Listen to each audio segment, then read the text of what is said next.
Je suis content que vous soyez de retour aujourd'hui.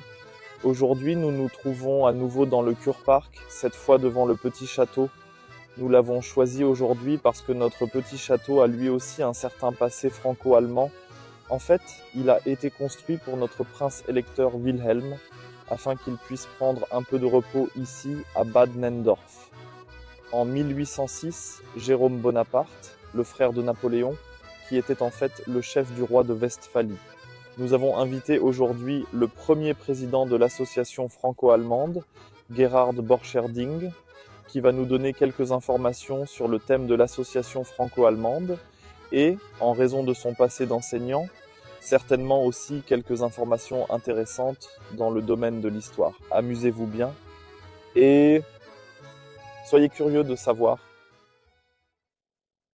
Comme nous l'avons déjà annoncé, l'invité de l'interview est aujourd'hui Gerhard Borcherding, premier président de l'association franco-allemande.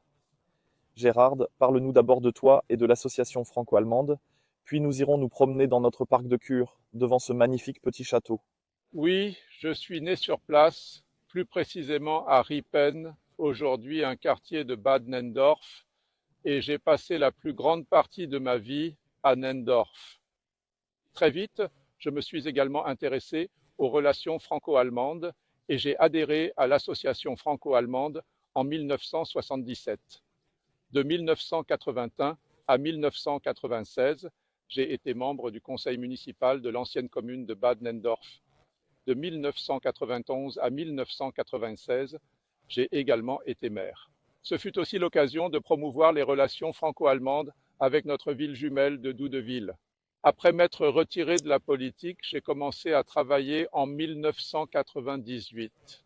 Pris la présidence de l'association franco-allemande que j'occupe encore aujourd'hui. Merci beaucoup pour ces premières impressions sur ta personne. Peux-tu nous parler de la création de l'association franco-allemande ici à Bad Nenndorf ?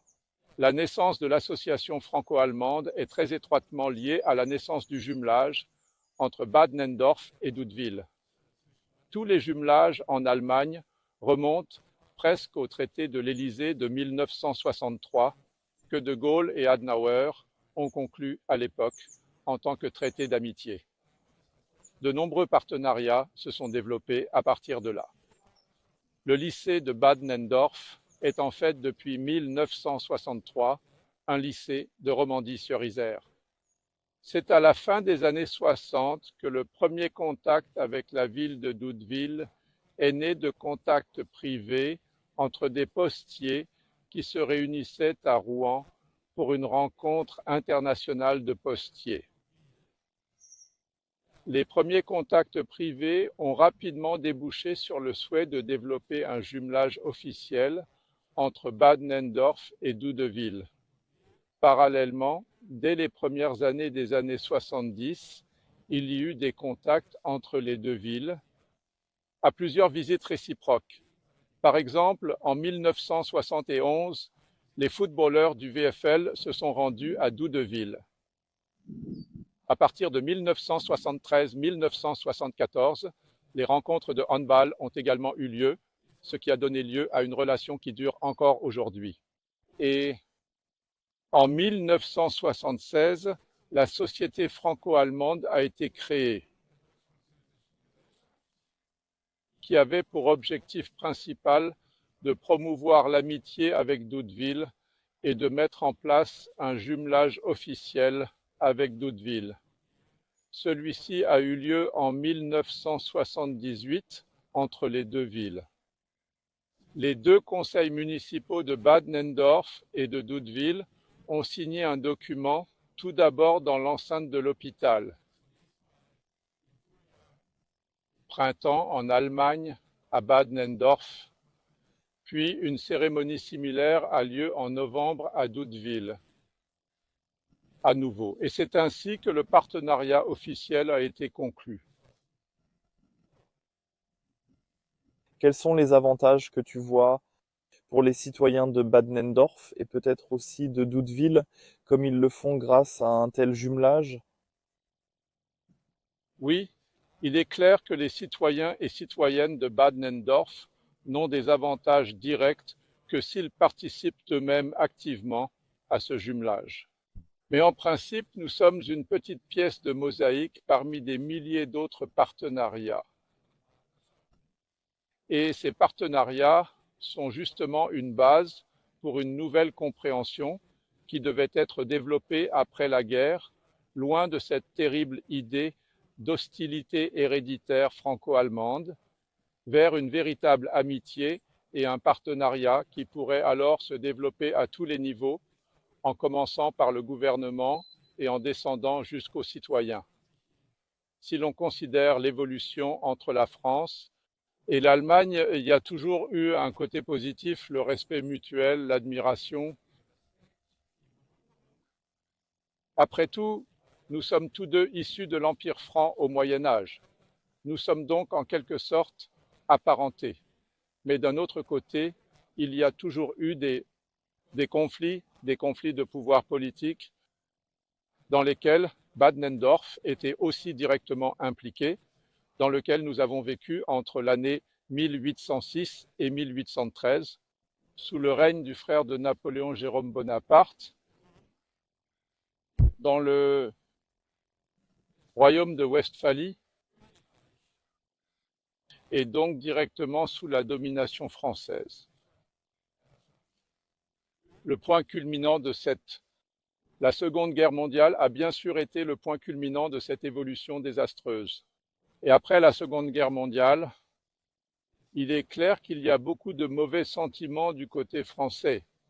Les Français étaient en effet sous l'occupation de l'Allemagne et ils ont eu beaucoup à souffrir. Il y avait un mouvement de résistance. Et toute cette évolution a laissé beaucoup de blessures qui n'ont pu être guéries que très progressivement et pour lesquelles il fallait aussi s'efforcer activement. J'avais déjà lu le traité de l'Élysée où, pratiquement dès 1963, le coup d'envoi officiel de cette nouvelle ère d'amitié devait être donné. Quels sont les éventuels défis auxquels la société franco-allemande est confrontée et s'il y en a, quels sont les enjeux? Comment résoudre ces problèmes? Oui, les défis sont bien sûr nombreux. D'une part, et c'est en fait une bonne chose, une sorte d'évidence s'est installée dans les relations franco-allemandes. C'est-à-dire qu'il n'y a plus forcément l'envie de beaucoup de gens de s'engager dans un partenariat tel que nous le vivons et le connaissons ici et d'y participer, mais on aime passer des vacances en France, on s'y sent entre amis et c'est très bien. Et l'autre problème pour la société franco-allemande, c'est bien sûr que la génération qui a mis en place ce partenariat est en train de vieillir, arrive progressivement à un âge où l'on se dit que l'on ne peut pas aller plus loin. Cela signifie que le vieillissement de l'association est devenu évident ces dernières années, aussi bien en Allemagne qu'en France. Et nous n'avons pas autant de nouveaux membres pour les raisons que je viens d'évoquer. Et c'est donc là que réside le problème essentiel, que nous ne pouvons nous devons inciter les gens à participer. Et pour moi, le point essentiel, c'est que le partenariat des sportifs entre Doudeville et Bad Nenndorf, que ce développement doit également se poursuivre pour rester dans la course. Oui, nous pouvons faire de la publicité à ce sujet. Tous ceux qui nous regardent aujourd'hui, que ce soit du côté français ou allemand, nous, le VfL Bad Nenndorf, avons toujours été en contact étroit avec l'association franco-allemande ces dernières années et nous essayons bien sûr de continuer à le faire dans les années à venir afin de continuer à faire vivre ce partenariat et nous nous amusons toujours beaucoup en plein air. Oui, et c'est en fait ce que l'on ne peut vivre que si l'on participe. Exactement. Le partenariat vécu. Oui, Gerdard, merci beaucoup pour ces paroles très intéressantes.